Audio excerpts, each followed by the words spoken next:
Grabatzen ari garen unean gaueko 11:41 igaro diren honetan, B serieko txapelketarekin egin dugun bezala, txapelketa nagusiaren nondik norakoak eta pronostikoak egingo ditugu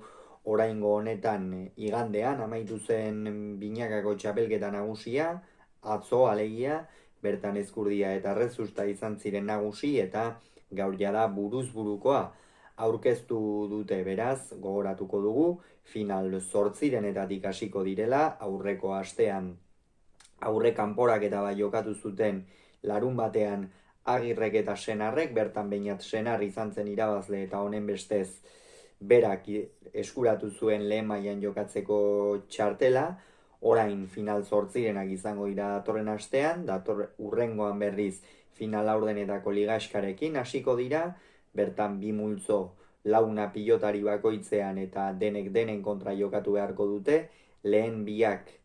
multzo bakoitzeko lehen biak finalerdietara sailkatuko dira, A multzoko lehenak B multzoko bigarrenaren aurka jokatuko du, eta A multzoko bigarrenak B multzoko lehenaren aurka, gero 3. eta 4. postua egongo litzake, eta azkenik noski final handia hori ekainaren baterako geratuko da. Beraz, lehen B serie txabelketan egin dugun bezala, oraingoa zen pilotari bakoitza aztertzera. Joseba Ezkurdia, atzo txapeldun izan zen, Arbizuarra, gaur baina albiste triste bat jaso dugu, izan ere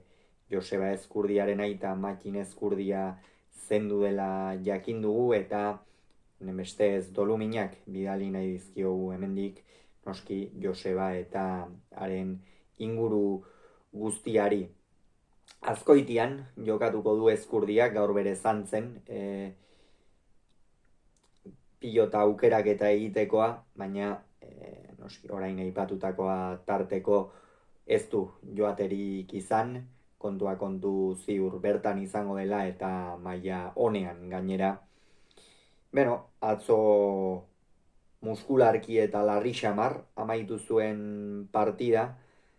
ikusiko du ea ostiralerako nola dagoen, baina binakako txapelketa ikusgarria egin du. Benetan ofizio handia erakutsi du, bai erasoan, bai defentsan, une kritikoetan burua hotz mantenduz, eta benetan sekulako errezitaldiak egin ditu txapelketan zehar Ezkurdiak. Buruz burukoa da, orain arte gehien kosta izan zaion modalitatea Ezkurdiari, ez da kolpe luze-luzeko pilotaria, azpitik askoz ere kolpe biziagoa eta eraginkorragoa duen pilotaria da, boleaz egiten du sekulako mina, eta ea zer paper egiten duen txapelketa honetan, baina noski edozein aurkarirentzat gaiztoa izan daiteken pilotaria, zalantzari gabe Joseba Ezkurdia. Iker Larrazabal, egungo B serie txapelketako txapelduna, kolpe biziko pilotaria, honek ere kolpe luze-luzea ez du, baina azpitik asko ematen dio, bolea ere ikeragarria du, baina azken bola honetan irregular xamar ikusten ari gara eta ikusi beharko da, txapelketak nola harrapatzen duen, beretzat ere ez da erraza izango, lehen aldiz lehen mailan abiadura handian jokatzen da gainera lehen mailan buruz buru, eta ikusiko dugu, ea zenolako maila ematen duen Larrazabalek. Aitor Elordi, orain 2 urte txapeldun, lehen urtean ez zuen final laurdenetako ligaskatik sailkatzerik izan, ez dago momentu honean Elordi bera ere eskuetatik gaizki ibili da, lehengo astean itzuli zen, berez pilotari arriskutsua da, sake oso aldakorra duena, oso bizia, boleaz ere mine egiten duena, botez ere kolpea baduena, baina ikusi beharko da ea zenolako unean harrapatzen duen txapelketak defentsan azken aste hauetan ikeragarri kostatzen ari zaio, eta hori hobetzen ez baldin badu behintzat zail izango du paperon bat egitea buruz buruko txapelketa honetan. Beñat Senar beretzako aukera ikeragarria da, Ataundarrak lehen esan bezala larun batean Asier Agirre gain ditu eta ondorioz lehen mailako txapelketa jokatzeko txartela eskuratu zuen, beretzako balentria ikeragarria, bagenekien buruz buru asko jokatzen duen pilotaria dela, eta orain lehen mailan ikeragarrizko aukera du, bat ere presiori gabe joango da noski, oraindik ere oso gaztea baita eta aukerak izango ditu, baina hasieratik noski nahiko du bere zigilua hortxe utzi, kolpe biziko pilotaria, batez ere sotamanoz asko luzatu eta kantxa ikeragarri irekitzen duena, horrez gain eskuin bizia ezkerrez, kostatzen zaio apur bat gehiago eta behar bada hor izan lezakean zulorik handiena, baina larumatean Tolosan defentsarako garaian eta fin ikusi genuen ezkerrez ere, ea, zer moduz moldatzen den. Erik Jaka, 2008ko txapelduna, geroztik kosta zaio, buruz burukoan paperon bat egitea, baina aurten esango nuke oso momentu honean harrapatzen duela txapelketak Erik Jaka, errematean zorroz dabil, botez ere eta defentsan oso eraginkor, sakean ere asmatzen eta pilota bizi mugitzen, orokorrean eta konfiantzaz ikusten da. Gainera, ea, Lizartzarra nola aritzen den. Peio Etxeberria, atzo semeak behatza begian sartu ziola eta ez zuen, Iruñean jokatzerik izan partida, finalaren aurreko partida ura, baina buruz burukorako egongo dela ematen du, eta pozgarria izan ere lehen urtean aspek ez zuen sartu, Peio Etxeberria, baina oso kontutan hartzeko pilotaria, edozein modalitatetan boleaz, defentsan eta erasoan ikeragarrizko baliabideak dituen pilotaria da, botez ere asko betu du, ezker oso arriskutsua du, edozer egin dezake pilota kantxa erdian hartu ezkero, eta dominatzen ezpalin badiozu oso aurkari gaiztoa da, horrez gain aparteko defentsa duena, eta hautagaietako bat izan daitekena, inolako zalantzari gabe. Dario Gomez, aspaldian ez dugu ikusi Dario kantxetan, buruz buru jokatzeko sortu den pilotaria da Dario, sake oso bizia du, tarteka gainera hormabikoarekin gauza txundigarriak uzten ditu, teknikoki ez da, pilotaririk onena edo eraginkorrena, baina eskuin oso bizia du, kantxa asko irekitzen du, sotamano ikeragarria, honek baino hobea gutxik izango dute eta biziagoa. Ea, Dario, zer moduz moldatzen den. Jon Ander Peña, lehen urtean jokatu zuen, ez zuen final 8 eta sailkatzerik izan. Buruz burukoa ere ez da beretzako txapelketa izan sekula, Peña azkenean aurreko jokoan eta trebea den pilotaria da, ezker gantxoarekin sekulako mine egiten duena, ezkerrez, oroar, baina eskuinez pilota luzatzea eta kostatzen zaio, bolea ere ez du onena, ezkerra irez ere defenditzen bai baina, eta ea, nolako papera egiten duen, baina nuke hautagaien artean sartuko Jon Ander Peña. Jokin Altuna, txapeldunaren itzulera eta aurten gainera, aspaldian baino denbora askoz ere gehiago izan du amezketarrak txapelketa prestatzeko eta ziur punturik gorenean iritsiko dela, izan ere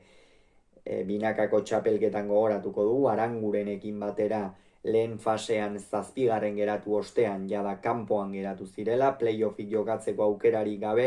eta geroztik ziur aski Altuna buruz burukoan buru belarri sartuta dago, egungo txapelduna da, badakigu zertarako gai den, edozein partida dagoen unean egonda ere irabazteko gai dena, egungo pilotaririk onena, dena maneiatzen du, kolpea luze, ezker gantxoa, bole azmin egiteko, eta zalantzari gabe favorito nagusia izango da Jokin Altuna. Javi Zabala, aurten beste urras bat, egin nahiko du, lehen urtean finalerdietan sartu zen, balentria latza lortuta eta aurkari gaiztoei irabazi ostean, aurten horrek final aurdenetako ligaiskan zuzenean sartzeko aukera emango dio, eta beretzako gainera onuragarria izango dela iruditzen zait, izan ere, Javi Zabala askotan eskuetatik eta ikeragarri sufritzen duen pilotaria da, eta aurten final 8 partida hori ez jokatu behar izan, eta final laurdenetako ligaiskan 2 astean behin jokatzeak mesede egingo dio inolako zalantzari gabe, honek ere Dario bezala eskuin oso bizia du, ezkerrez ere min ikeragarri egiten du, ezker sotamanoarekin diferentzia handia markatzen ditu, eta honi eroso jokatzen uzten baldin badiozu, frontoitik irteteko, ateratzeko gaitasun handia duen pilotaria da. Iñaki Artola, binaka azpitxapeldun izan da aleiarra, eta orain buruz buruko erronkaren bila, lehen urtean finalaren atarian izan zen, Altunak finalerdietan Atano hirugarrenean irabazi egin zion, erraz xamar irabazi ere, baina konfiantzaz da, Iñaki, gainera astebete gehiago izango du atseden hartzeko, Ezkurdiak ez bezala hori ere eskertuko du, entrenamendu eder batzuk egin eta ea, atzo sakearekin min handia egiten ikusi genuen, sake hori buruz burukoan egin ezkero aurkari asko hori gauzak zailtzeko aukera izan dezake, horrez gain errematean eta konfiantzaz ikusten da, kolpez ere bizi, nik uste puntu honean harrapatuko duela aurtengo txapelketa Iñaki Artola. Eta azkenik Unai Laso, egungo azpi txapelduna, binakako txapelketan finalerdietara iritsi zen Laso, eta orain berriz ere, jokatzera. Buruz buru beste txapelketa bat, pixkanaka gora egin duena, 2022ko txapelduna, kolpe biziko pilotaria, sotamanoz, boleaz, teknikoki, esango nuke Jokin Altunarekin batera egungo pilotaririk osoena dela, defentsan ere ikeragarri jokatzen du,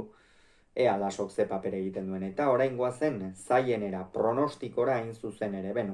esango, soilik zein irabazle ikusten dudan, esango dut bakoitzen gehiago luzatu gabe. Ezkurdia eta Larrazabalen arteko partida horretan, Ezkurdia ikusten dut garaie. Elordi eta Senarren arteko partidan, Elordi. Jaka eta Peio Etxeberriaren arteko partidan, Jaka ikusten dut favorito, eta Dario eta Peñaren arteko partidan, Dario. Honen bestez, lehen multzoa, namultzoa, Altuna, Ezkurdia, Zabalak, Altunak, Ezkurdiak, Zabalak eta Jakak osatuko lukete. Hemen Altuna eta Ezkurdia ikusten ditut sailkatzeko hautagai nagusi moduan, eta bigarren multzoa berriz, Artola, Laso, Elordi eta Dariok osatuko lukete, eta hemen Laso eta Artola ikusten ditut sailkatzeko hautagai moduan. Honen bestez, finalerdietan, urrenez esan du ditudanez, Altuna eta Artola izango genituzke, hemen Jokin ikusten dut favorito, eta bigarren finalerdian Laso eta Ezkurdiaren arteko finalerdi horretan Laso ikusten dut favorito, eta honen bestez finalean berriz ere Altuna eta Laso izango genituzke, eta Jokin ikusten dut berriz ere aurtengo txapelketan favorito, eta 3. eta 4. postuan jokatuko lukete Artolak eta Ezkurdiak, hemen Iñaki ikusten dut favorito, baina horixe, txapelketa irekia, ea zer gertatzen den, eta noski kirolunean hementxe analisiak izango dituzu.